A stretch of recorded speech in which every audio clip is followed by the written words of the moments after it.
누가복음 12장 56절 말씀을 제가 봉독해 올리도록 하겠습니다. 외식하는 자여, 너희가 천지의 기상은 분별할 줄 알면서 어찌 이 시대는 분간하지 못하느냐. 아멘. 이 시대를 분별하라, 이런 제목의 말씀을 드리려고 합니다. 뭘 분별하자고요? 이 시대를 좀 분별하자. 이 시대가 지금 어떤 시대를 가지고 있는지. 지금 시대를 분별하지 못하면 우리는 하나님의 말씀대로 살 수 없습니다. 예수님께서 백성들에게, 야, 너희는 천지의 기상은 분별할 줄 알면서도 왜 이 시대를 분별하지 못하느냐. 지금 이 시대가 어떤 시대인지 좀 너희가 분별했으면 좋겠다고 예수님이 그들을 책망했습니다. 이 말은 다시 말해서 천기를 분별할 수 있는 것처럼 종말의 징조를 보면서 마지막 때의 징조가 있어요. 이 징조를 보면서 예수님이 재림했다가 얼마나 가까이 왔는지 너희들이 좀 분별했으면 좋겠다고 하는 말씀입니다. 당시 유대인들은 천지의 기상을 분별할 줄 아는 삶의 지혜가 있었습니다. 구름이 서쪽에서 일면, 아하, 소나기가 내리겠구나, 그렇게 그들은 생각을 했습니다. 여기서 서쪽이라고 하는 말은 지중해 바다를 얘기하는 거예요. 지중해 바다가 서쪽에 있었기 때문에 구름이 일어납니다. 서쪽 지중해 쪽에서 구름이 이렇게 피어오르는 것을 보면, 아, 이제 우산 준비해야지, 얘야 빨래 걷어라, 이렇게 떠오르는 구름을 보면서 비가 올지 안 올지 기상을 분별할 수 있었다고 하는 것입니다. 또한 남쪽에서 바람이 불어오는 것을 보면은, 아, 이제 날씨 굉장히 덥겠네, 미리 예측을 했다고 하는 것입니다. 남쪽은 어디냐면 광야예요. 광야 쪽에서 불어오는 바람은 무척 뜨겁다고 하는 것이에요.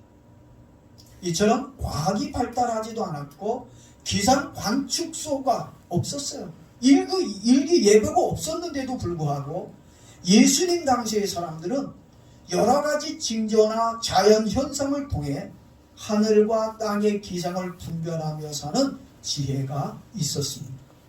하지만 안타깝게도 그들에게 있어야 할 것이 없었어요. 세상 사람은 이런 어떤 기상을 분별할 수 있는 지혜는 있었는지는 모르지만 천기를 분별할 수 있는 그건 있으면서도 정말 있어야 할 마지막 때 예수님께서 말씀하신 종말의 징조들에 대해서는 하나도 알고 있지 못했다고 하는 것입니다.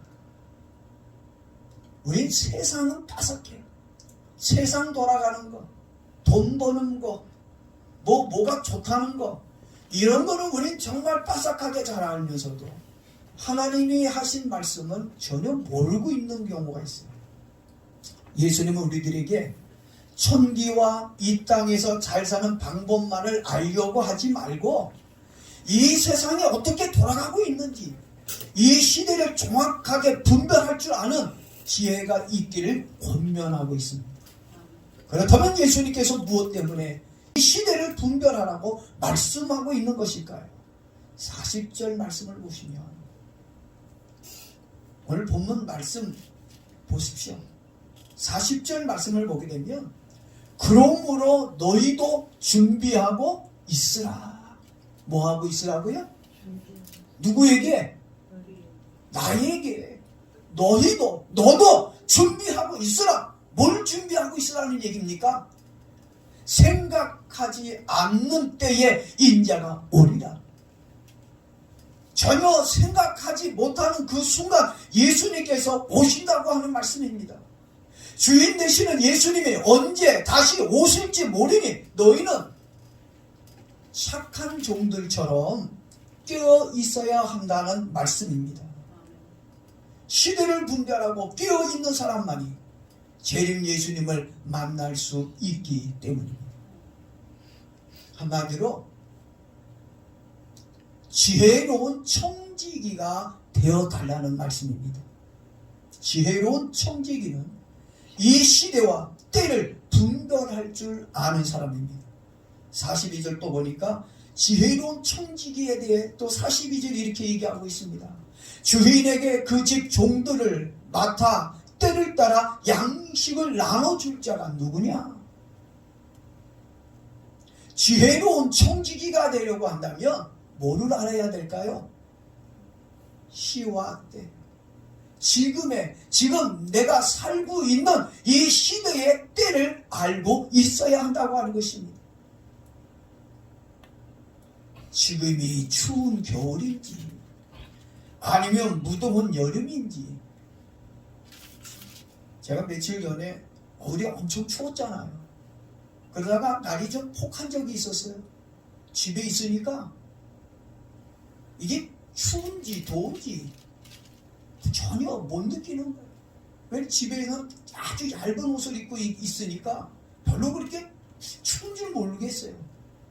그래가지고 제가 아주 각변하게 좀 두툼하지 않은 옷을 입고 바깥에 나갔어요. 근데 얼마나 추운지. 아마 바깥 날씨가 상당히 춥다는 걸 제가 인지했다면, 느꼈더라면 따뜻하게 입고 나갔을 거예요. 얼마나 추운 데서 떨었는지 모릅니다. 지금이 전쟁 중인지 아니면 휴전 중인지 웃을 때인지 울어야 할 때인지 시와 때를 정확하게 이해하고 있어야 한다는 말씀입니다. 그런데 가장 큰 문제는 천기와 세상 사는 방법은 잘 알고 있을는지는 모르지만 진짜 알아야 할 마지막 시대와 때에 대해서는 전혀 모르고 있다는 것입니다. 예수님은 이 세상에서 일어나고 있는 여러 가지 징조들을 통해 얼마 남지 않았음을 알려주고 싶어 하십니다. 그래서 예수님이 우리에게 뭐라고 얘기하고 있냐면 깨어있어라. 뭐하고 있으라고요? 깨어있어라. 누구보다도 예수님은 이 시대가 얼마 안 남았다는 걸 누구보다도 잘 알고 있기 때문에 자기 백성들에게 깨어있으라고 말씀하고 있다는 것입니다. 재림의 예수님께서 심판으로 오실 때의 징조와 이 세상이 어떤 방향과 어떤 모습으로 돌아가고 있는지를 분별하면서 깨어있으라는 말씀입니다. 전도서 3장 1절 말씀해 보게 되면 범사의 기한이 있고 천하만사가 다 때가 있다라고 했습니다. 우리의 삶에 뭐가 있다고요? 기한이 있고 때가 있다는 거예요. 임신할 때가 있으면 출산할 때가 있고 일어날 때가 있으면 잘 때가 있다고 하는 것입니다. 하나님이 정해놓은 시간이 있다고 하는 것입니다. 헬라어를 보게 되면은 크로노스라는 것이 있고 카이로스라는 말이 있습니다. 이 크로노스라고 하는 이 말은 이 시계의 하루인 24시간을 의미합니다. 그래서 크로노스의 시간은 연대기적인 시간을 얘기해요. 다시 말하자면 크로노스는 시계의 하루인 24시간을 의미하고 있고 카이로스의 시간은 또 이 크로노스와는 조금 다른 개념으로 이거는 때, 시간, 하나님의 시간과 때를 말해주고 있습니다. 다시 말하자면 24시간 중 분초 단위인 정확한 시간을 의미해 주고 있다고 하는 것입니다. 그래서 갈라디아서 4장 4절 말씀해 보니까 때가 참에 그랬어요. 그러니까 이 때는 뭐예요? 카이로스라고 하는 것입니다. 그래서 시간이 채워지니까 어떻게 해요? 하나님이 그 아들을 보내주셨다고 하는 것입니다. 예수님은 이 세상에 태어날 때 그냥 무작정 오신 거 아닙니다. 철저히 하나님의 시간 속에서 하나님이 정한 그 정확한 시간에 오셨다는 것입니다. 누구의 시간표에 의해서 예수님은 십자가에 죽으셨다고요? 누구의 시간표에 의해서? 카이로스, 하나님의 시간표에 의해 예수님은 죽었고 부활하셨습니다. 예수님의 재림도 마찬가지예요. 예수님의 재림도 아무 생각 없이 무작정 어느 날 갑자기 오는 거 아닙니다. 우리가 봤을 때는 갑자기고 순식간이고 호련이고 어느 순간에 오신 거지만, 그러나 성경을 보게 되면 예수님의 재림도 어느 날 갑자기 오시겠지만 그냥 갑자기가 아니라 하나님의 시간표에 의해서 하나님의 계획 속에서 예수님이 오신다는 거 기억하기를 바랍니다.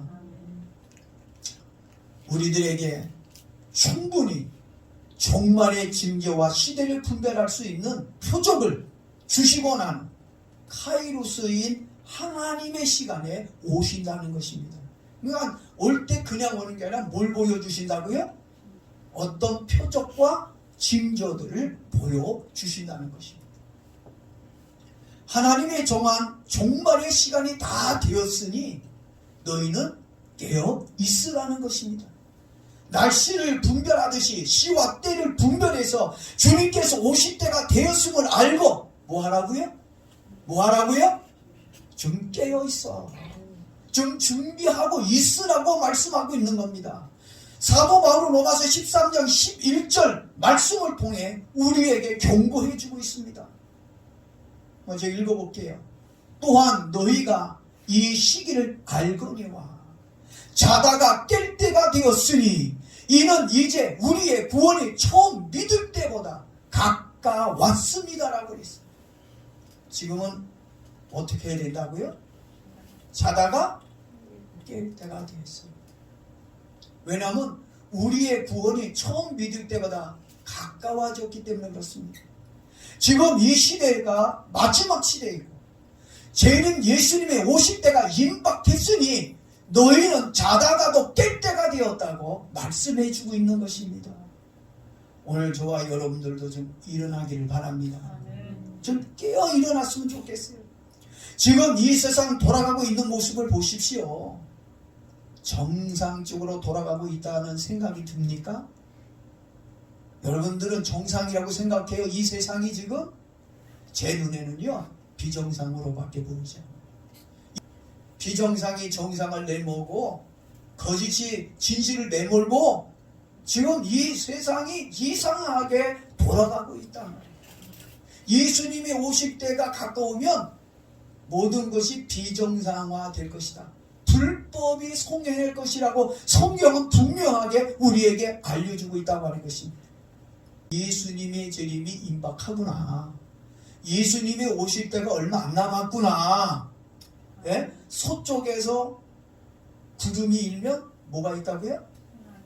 소나기가 오겠구나 하는 것처럼 이 세상에 돌아가는 여러 가지 표적과 증거를 보면서 아 예수님이 오실 때가 얼마 안 남았구나. 이 땅이 마지막이구나. 여러분들도 느끼고 깨닫기를 바랍니다. 네? 그래서 우리는 깨어 있어야 돼요. 깨어 있으려고 한다면 이 시대를 알고 분별할 수 있는 눈이 있어야 합니다. 영적인 잠에 빠지면 시대를 분별하기가 어렵습니다.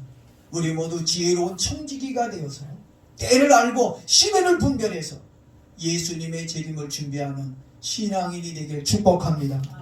지금 이 시대가 마지막 중에서도 마지막 때인 것을 우리가 안다면 어떻게 해야 할까요? 여러분 예수님이 오셔서 가장 첫 마디가 뭐였어요? 회개하라는 겁니다. 오늘 여러분들이 이 땅이 마지막이다. 주님 오실 때가 임박하다는 걸 느꼈다면 우린 회개하는 마음을 가져야 돼요. 마음을 찢어야 된다고 하는 것입니다. 회개해야 시대를 분별할 수 있는 눈이 열리지는 겁니다. 마가복음 1장 15절에 보니까 때가 찼고 하나님의 나라가 가까이 왔으니 회개하고 복음을 믿으라. 똑같아요. 초림 예수님 때나 이제 재림 예수님의 이 시대 때나 똑같습니다. 이제 때가 찼으니 하나님의 나라가 가까이 왔으니 이젠 우리에게 필요한 것이 있다면 뭐예요? 회개하고 복음을 제대로 믿어야 됩니다. 예수님을 제대로 믿어야 할 때인 줄로 믿습니다. 그리고 뭐 해야 될까요? 이젠 우리가 회개하고 또 뭐를 해야 될까요? 하나님의 은혜를 사모하는 마음을 가지고 살아야 돼요. 세상의 험한 것에 마음이 어두워지고 둔해지고 세상의 것 좋아하고 세상의 것 따라가려고 하지 말고 우리 지금 하나님의 은혜를 더 사모하고 하나님의 은혜를 받기 위하여 몸부림쳐야 될 때입니다. 예? 돈 많이 버는 것도 중요하지만 지금은 믿음을 많이 가지고 있는 거 더 중요합니다. 아멘입니까? 은혜 받아야 시대를 분별할 수 있는 눈도 열려지는 거예요. 은혜를 못 받으면 시대를 분별할 수가 없습니다. 고린도후서 6장 2절에 바울이 이렇게 얘기합니다. 보라, 지금은 은혜 받을 만한 때요. 보라, 지금은 구원의 날이거든. 아멘. 이제 여러분들이 가슴에 인식해야 돼. 막 느껴야 돼. 아, 주님이 오실 때가 얼마 안 남았구나. 아, 내가 깨어서 준비해야 되겠구나. 아, 내가 믿음으로 살아야 되겠구나. 이런 마음이 오늘 여러분에게 와야 된다고 하는 것이요. 근데 이것이 그냥 오느냐? 은혜 받아야 옵니다. 은혜 받아야 기도하는 마음도 생깁니다. 은혜 받아야 예배드리고 싶은 마음도 생기는 겁니다. 은혜 받지 않았는데 어떻게 이 시대가 어떻게 돌아가는지 알 수가 있어요. 천지는 분별할 수는 있어도 시대는 분별할 수 없다고 하는 것입니다.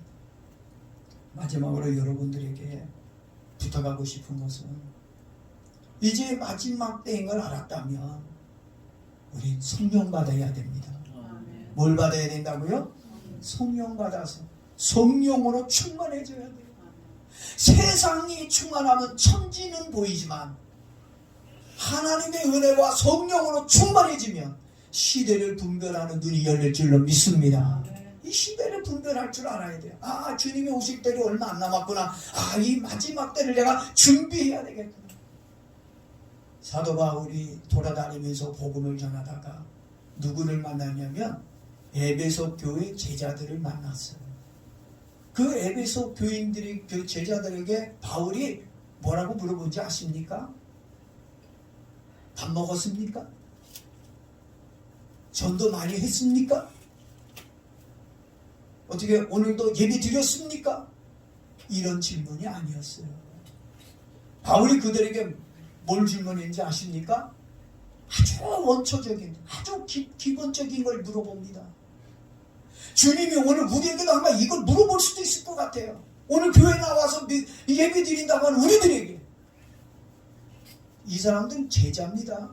교회 다니는 사람이고 그래도 예수님의 제자라고 하는 사람들입니다. 근데 예수의 제자에게 바울이 뭐라고 물었다고요? 너희가 믿을 때에 성령을 받았느냐. 여러분, 예수를 믿는데 성령 받기를 바랍니다. 성령 받아야 진짜 예수님 제자가 되는 거지. 성령을 받지 않고 교회를 다닌다 그러고 내가 제자라고 그런다고 누가 인정해줘요? 하나님이 인정해 줍니까? 물론 교회에서 목사님은 인정하는지는 모르지만 하나님이 인정할 수 없다고 하는 것입니다. 정말 우리들의 믿음이 인정받으려면 뭘 받아라? 뭘 받아라? 성령 받으라는 얘기예요. 우리들도 성령 충만해져야 합니다. 성령 받기를 바랍니다. 마태복음 25장 4절 말씀에도 보니까 신랑을 기다리는 슬그러운 처녀들에게 무엇이냐면 그릇에 기름을 담고 등과 함께 준비하고 있어야 한다고 교훈하고 있습니다. 뭘 준비하고 있어야 된다고요? 기름과 등을 준비하고 있어야 됩니다. 기름은 뭘 의미할까요? 성령을 의미하고 있습니다. 그러니까 우리 뭘 준비해야 돼요? 성령을 준비해야 돼요. 여러분, 성령의 기름을 준비하기를 바랍니다. 이 세상에는요, 우연이라는 것은 없습니다. 우리 만남 우연이 아니야. 여러분, 이 세상의 모든 것들을 보면 우연이라는 것이 없어요. 우연히 교회에 나와 예수 믿고 구원받았다? 아닙니다. 철저한 하나님의 계획과 시간표에 의해 교회에 나오게 되었고 하나님을 믿고 구원받게 되었음을 깨닫기를 바랍니다. 다시 오실 예수님의 재림 믿습니까? 예수님의 재림을 여러분 확신합니까? 그렇다면 이 시대를 분별하고 깨어있기를 축복합니다. 누구만이 천국에 들어갈 수 있을까요? 믿음으로 준비하고 신랑을 기다리는 사람만이 천국에 들어가게 될 줄 믿습니다. 예수님 오실 때 저와 이름이 불려지기를, 시대를 분별하고 이 시대가 어떤 시대 속에 있는지를 알고 예수 그리스도를 잘 믿고 주님 바라보고 삶으로 다시 오실 예수님을 만날 수 있는 저와 여러분 되게 주 이름으로 축복합니다.